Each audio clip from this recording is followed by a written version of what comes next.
est le compte des études de mes enfants. Donc, vous pourrez retrouver ça dans une autre vidéo. La BFM me sert à financer les études de mes enfants. Et c'est le compte de Brick Securities qui gère cette question. Donc, voici comment ça se présente à la base. Vous avez un fichier comme celui-là. Vous voyez, 2018-2024, c'est un compte qui a été créé en avril 2018 qui reprend l'ensemble des dividendes payés sur le compte études des enfants. Donc, j'ai voulu isoler le cas de la cible parce qu'il reflète bien l'idée du million. Donc, c'est ce fichier Excel, ce fichier PDF là, que j'ai extrait et qui m'a permis d'avoir ces données au format Excel. Donc, comme vous pouvez le voir, en 2018, j'ai acheté des actions cibles qui ont donné en 2019 des dividendes de 37 800. J'ai continué à acheter des actions cibles tranquillement. Donc, en 2019, qui ont donné des dividendes en 2020 de 108 000 et ainsi de suite.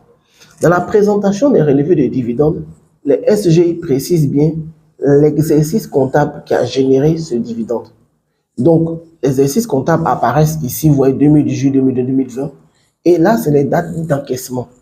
Donc, un dividende découle d'un exercice comptable, par exemple l'exercice 2023. La société travaille, elle gagne de l'argent.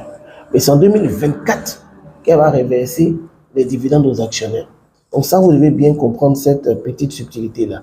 Les dividendes sont produits, entre guillemets, sur une année civile, mais sont reversés aux actionnaires l'année suivante. C'est pour ça que vous voyez ce décalage-là. Donc, comme vous pouvez le voir, en se concentrant sur une entreprise en particulier, la cible, après 5 ans, j'ai atteint 1 089 000 de dividendes sur la cible. Donc déjà, l'investissement de rente vous permet progressivement d'atteindre un niveau de dividende intéressant sur une entreprise en particulier. Maintenant, tout à l'heure, on va voir les avantages et les limites de cette stratégie-là. Mais déjà, je vous confirme que c'est possible. À côté de cette approche, on a l'approche liée au trading. Donc, je vais agrandir un peu. En 2021, j'ai fait des acquisitions de SOGB, comme vous pouvez le voir à l'écran, à partir du 27 janvier 2021.